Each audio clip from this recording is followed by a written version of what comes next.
It was at the Ukumbi wa Ukweli Pastoral Center in Kisumu that Odinga hosted Luo Nyanza leaders and Council of Elders for a consultative meeting, putting his options on a weighing scale as to whether he can find his way back to either the Senate or the National Assembly.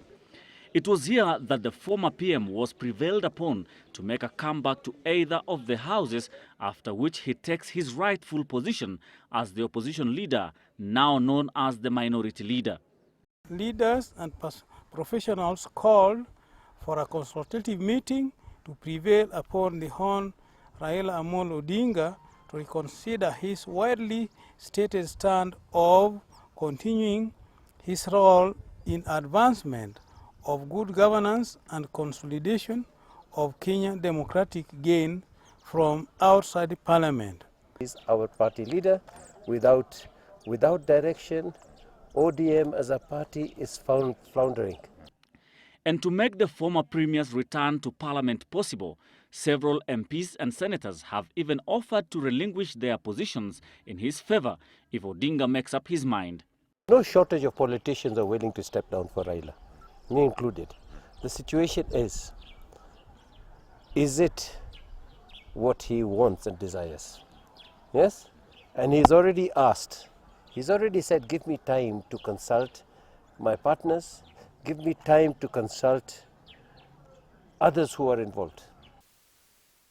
This came even as another of CORD's principals, Moses Wetangula and Budalangi MP Ababu Namwamba, maintained that returning Raila to Parliament is tantamount to demeaning his status.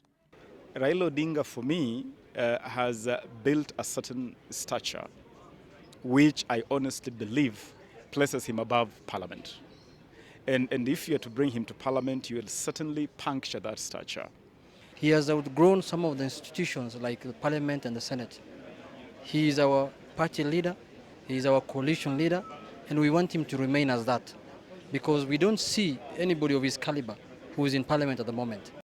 The former Premier is on record having opted to lead the opposition from outside as he works to strengthen his ODM party and CORD coalition ahead of next general election. Waswahili wanasema ati kuvunjika kwa mwiko sio mwisho wa upishi. This comes even as the CORD coalition works on Kalonzo Musyoka's comeback, having given him the mantle as the leader of minority in the National Assembly once he gets back. But some Wiper leaders are of the opinion that Musyoka is better off outside Parliament where he can strategize for the future. When you're out there, you have more contact with people. And you sell your ideas, you sell your manifesto to people freely without saying, no, I have to attend a parliament session at this time. You don't have to wait until the bell is rung for you to rush to chambers. No, you have your time and you can do all other things you want to do out there. Even as CORD Select Committee tasked with planning on Musyoka's return continue to work on the plan, the former Vice President has not made a formal statement about this move, a fact that complicates the comeback plan, considering that no MP has offered to step aside for him. If he is not interested to go to Parliament, he is not shy. He will call the media and he will say, guys, I don't want to go to Parliament, so stop talking about this issue.